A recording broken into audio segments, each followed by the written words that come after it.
ಗುರುವಾರ ಹಾಗೂ ಲಕ್ಷ್ಮೀನರಸಿಂಹಸ್ವಾಮಿಗೆ, ದಕ್ಷಿಣಾಮೂರ್ತಿಗೆ, ದತ್ತಾತ್ರೇಯವರಿಗೆ ಮತ್ತು ರಾಘವೇಂದ್ರ ಸ್ವಾಮಿಗಳಿಗೆ, ಸಾಯಿಬಾಬಾ ಇವರಿಗೆಲ್ಲ ವಿಶೇಷವಾಗಿರ್ತಕ್ಕಂಥ ಗುರುವಾರ. ನೋಡಿ, ಯಾರಿಗೆ ದುರ್ಬಲ ಇರೋದಿಲ್ವೋ ಅವರು ಇವತ್ತಿನ ದಿವಸ ಗುರುಗಳನ್ನ ನೆನೆಸ್ಕೋಬೇಕಂತೆ.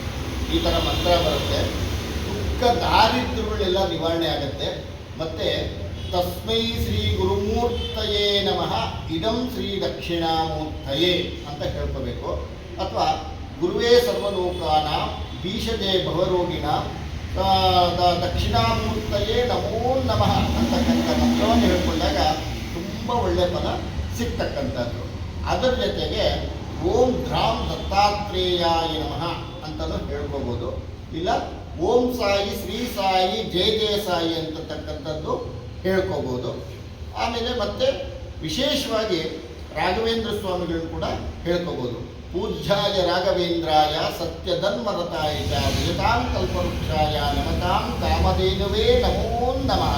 ಎಲ್ರಿಗೂ ಒಳ್ಳೆಯದಾಗಲಿ. ಸರ್ವೇ ಜನ ಸುಖಿನೋ ಭವಂತು, ಸಮಸ್ತ ಸನ್ಮಂಗಳಾನಿ ಭವಂತು.